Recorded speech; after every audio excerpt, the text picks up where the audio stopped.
There's no intro. I hate intros. I'm so bad at intros. I think I'm done doing intros. That shit pisses me off. Look, right now we about to hop into why every rapper owned record label fails.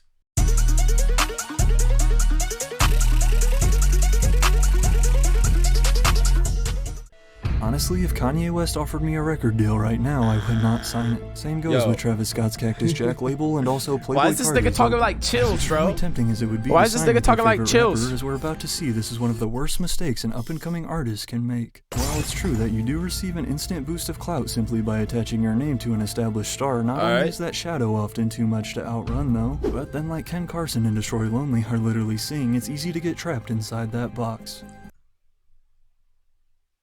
This nigga put them in a box and performed on top of them.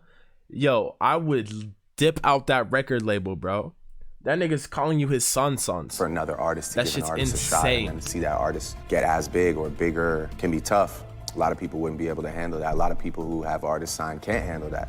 Today we're seeing more and more rappers start their own record labels, including some. This nigga started a record label? That shit's atrocious. Who would sign to the baby's record label? We got the baby, Lil Baby, 4PF. I mean, I can see that. Who the fuck is signing to French Montana's record label, my nigga? What are you gonna get out of that? You only gonna be good on features, bro. You gonna get carried by features. That's crazy. Polo? I don't know who's signing for that, but I know the type of niggas. Wiz? Who the fuck is this nigga? I'm not gonna lie, I don't know who that nigga is. Some you would have never guessed. However, all of them seem to be doomed from the start. Talk to me. Talk to me. You got me intrigued. The reason why a rapper starts their own record label is simple. After seeing firsthand how labels operate, and more specifically the potential money in them, here in 2023 we've now seen countless artists enter the business themselves. From some of the earliest rapper-owned labels such as Eazy-E's Ruthless Records in 1987, Ice Cube's Lunch Mob, 50 Cent's G-Unit and Eminem's Shady Records, Lil Wayne's iconic Young Money, Ludacris's Disturbing the Peace, what about Jay-Z? What about Jay-Z's dad, I-20, signed to then more recent ones like Kanye West's Good Music label, Tyler the Creator's Odd Future, Kendrick Lamar's PG Lang, Rick Ross's Double MG, Wiz Khalifa's Taylor Gang, and Taylor Gang. Stoner Life Records. Oh yeah, that's my brother. YSL. He signed to me, but it's like it's not even about a signature. This my real brother. Today it feels like every at least semi-popular. Yo, Polo's getting big, bro. Polo's getting big. This nigga's maturing. The face is maturing so much. This nigga looks old now. This nigga looks 30 the rapper something. Has other artists signed under. That nigga look 30 something. Capital Records, French Montana's Coke Boys, Westside. Yeah, you signed to Coke Boys, you're actually a fucking loser. Why would you do that to yourself? Nigga got cursed to only being carried by features, bro. Guns, Griselda Records. But I mean, you get good money. You get good money for going like number 2. Rich Forever Music, to name a few. Hey man, your boss ain't treating you right, your CEO ain't treating you right, man, come over to Rich Forever Music. Is that? Now, while you may be thinking that some of those labels I named are rather successful, such as Young Thug's YSL, besides Young Thug and Gonzo, how many of these other 13 artists have you really heard of or listened to outside of maybe a feature? The same goes with Gucci Mane's 1017 Records, Chief Keef's Glow Gang, but we'll get more into that in a second. Lil Reese, I know Lil Reese. Get a little confusing. Most times I've never listened to his music, but I know who that is. Imprints of a separate major label, and they don't typically handle distribution of the music. For example, Kanye's Good Music label was an imprint of Def Jam. YSL is an imprint of 300 Entertainment, and J. Cole's Dreamville is Interscope. But then over at Travis Scott's label, yeah, I don't listen to his music, but yeah, no, I know who that nigga is. Between both Good Music and Cactus Jack, along with distribution through Interscope. Although bro, why would you do that signed shit? To Cactus Jack too, but his distribution is through Atlantic. Or another example, Lil Wayne's Young Money is an imprint of Cash Money Records, but distributed through Republic. Like I said, it can kind of get confusing to the point where some rappers don't even know they're signed to multiple labels. All I know is Cash Money West and Whack 100. Yeah, this nigga's actually stupid. How do you not know what you're signed to, my nigga? You put your signature on it and you don't even know who owns you. That shit's crazy. It could. You gotta ask Whack about the other people involved.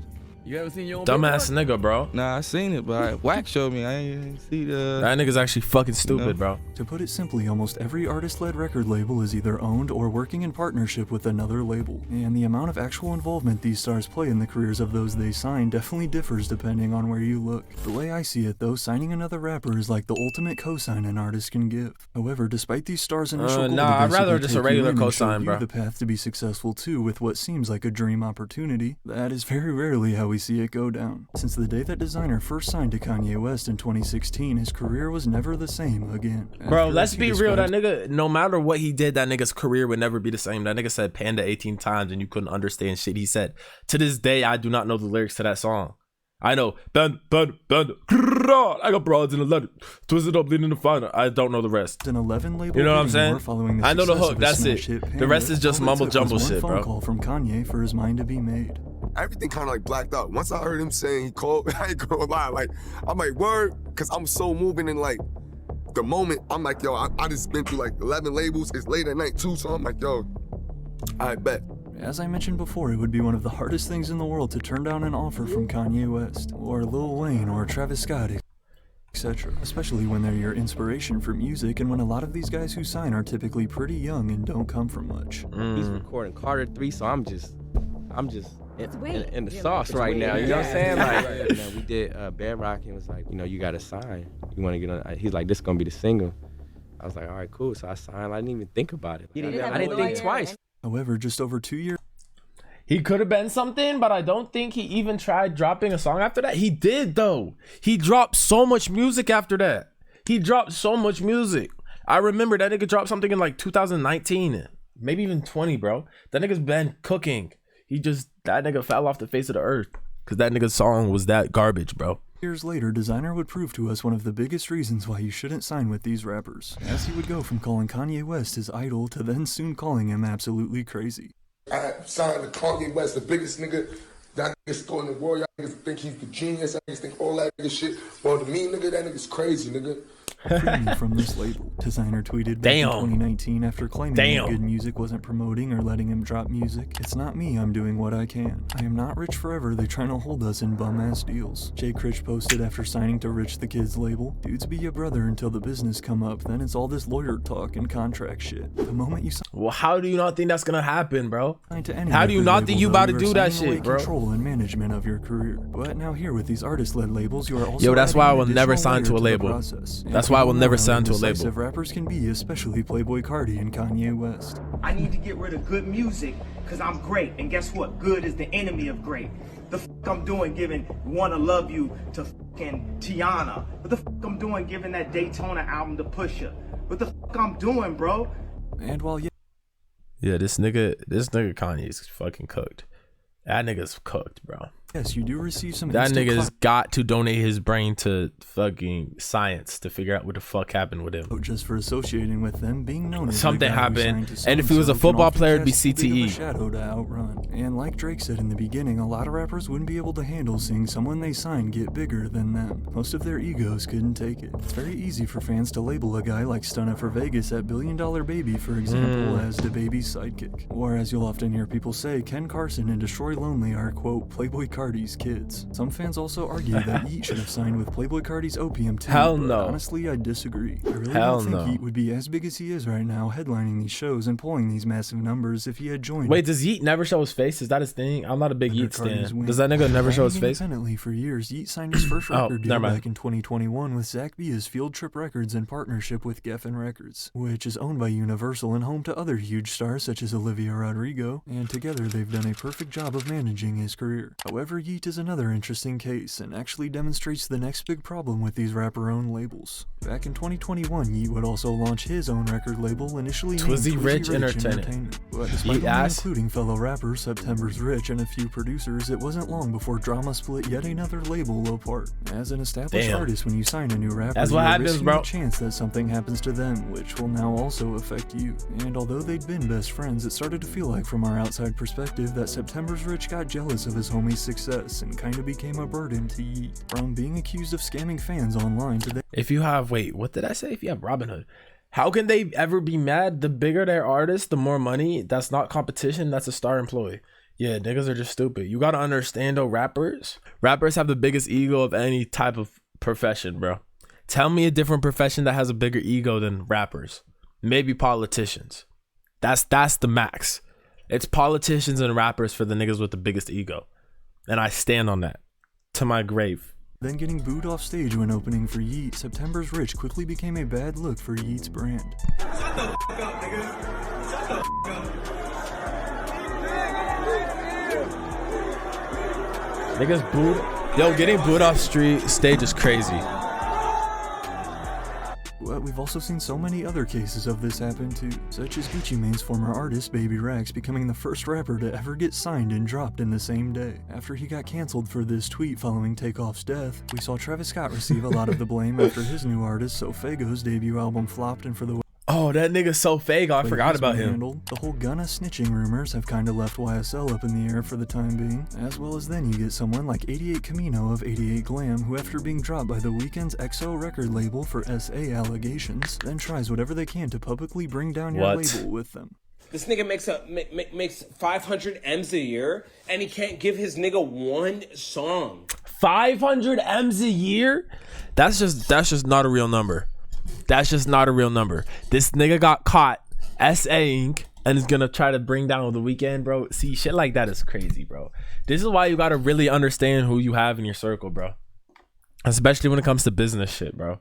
Like, your friends especially, but bro, as soon as friends turn into business, you gotta really know the niggas. Look at Bruce and Kai. That's a prime example. You gotta know who you're working with. Tough decision for these rappers. We see some artists such as Drake give his OVO sound signees features to immediately boost their careers early on. Yeah, this shit was horrible, bro.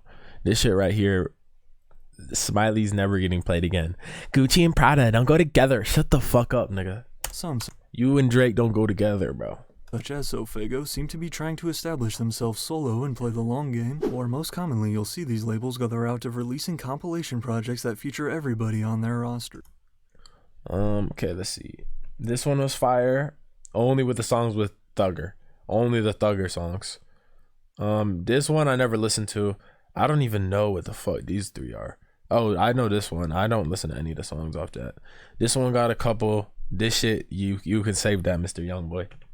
At the same time though, as an artist, once you sign to a big rapper's label, your career is now also affected by what happens to them as well. Unfortunate incidents such as the Astro World Festival. Oh no, that shit was crazy. All of Cactus Jack artist plans. Gucci Mane was forced to drop the Migos from his label when he went to jail, and Kanye West, you never know what he's gonna get into next. I wish Kanye was more involved in my career, said Sheck West, who I actually covered in my last video. Bro, Sheck West, I'm not gonna lie, just drop it. You working with a psychopath. That's just not gonna work. That nigga's on something, bro. 110%, and my label is giving me, what, 10% of that? Former good music artist Tiana Taylor stated, I feel underappreciated. Shit is being said today that is beyond disappointing. Pusha T told XXL as he announced he was stepping down as good music president following one of Kanye's recent rants. I didn't really get to speak to Kanye as much and shit, and then he wound up going Christian route and then the Trump route and shit. I was just like, I just gotta get my situation right, you know what I mean? Yeah. For every big name artist you know of at one of these rapper-owned record labels, there's probably at least 5 to 10 other guys you've never heard of that have been signed for years. Like, despite finding absolute gold in Drake and Nicki Minaj, what about the other 20-plus artists who were once signed? Let's see. I know Lloyd. Lloyd's fire! We're not about to say Lloyd is not fire, bro. Stop! Wait a minute. The way you move, think, girl, you got my heart all in it, and I just wanna be with you tonight. A player, yeah, that's true. Change the game for you. I wanna see what it do. Girl, you do it for real. This is how I feel. I'm in need of love, so let's dip up out of here. To Young Money too. Besides King Von, who else has really made any noise?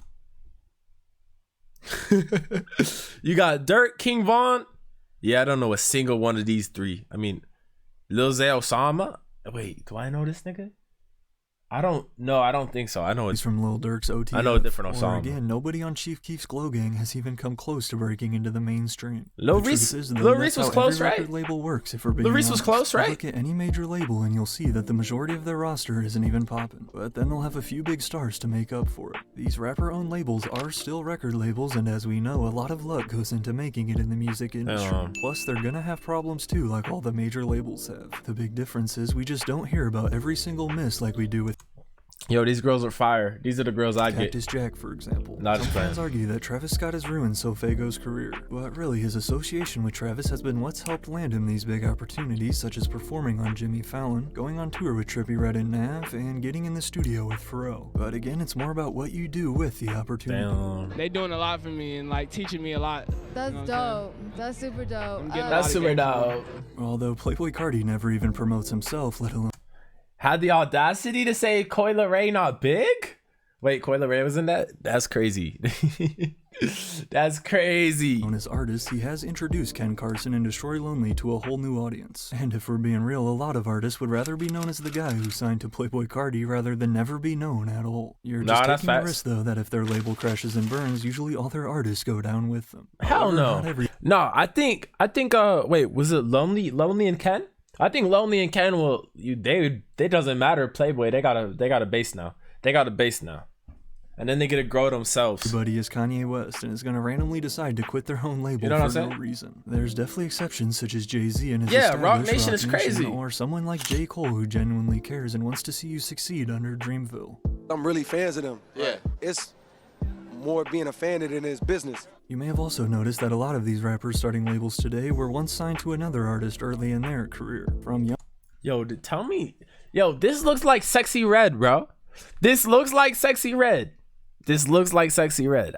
I don't care what any nigga says. Sexy Red looks just like Young Thug. Young Thug first signing to Gucci. Just like Young Lil Thug. Baby signing to Young Thug's YSL. J. Cole was the first artist to ever sign to Jay-Z's Rock Nation. And of course Drake signing to his idol Lil Wayne. But eventually they all just get to that point where they're too big and need to move on. And despite Drake's split from Young Money in 2018 being rather mutual, it isn't always that easy. I'm always so grateful for those three people, despite the Drake things may have Wayne and Nicki was crazy. While one could look that at a shit label was like Cactus that was Jack and say that it's generational. a failure due to Sofago and Sheck West. Someone else could say that it's a success thanks to Don Toliver. There's definitely pros and cons to weigh before signing to another artist, but as we also saw, that's true for any major label. However, I still don't think I'll be signing to Kanye West anytime soon. Well, if you sign a Kanye West, you might actually be fucking brain dead, bro. If you gonna wait, what is it? Sign to a nigga that's unstable as Kanye, you are actually fucking brain dead, bro. And you do deserve to fall. You deserve to fall. I will never sign to a nigga like Kanye, bro. That's just looking for something to happen, bro. All right, that's one. Love y'all niggas.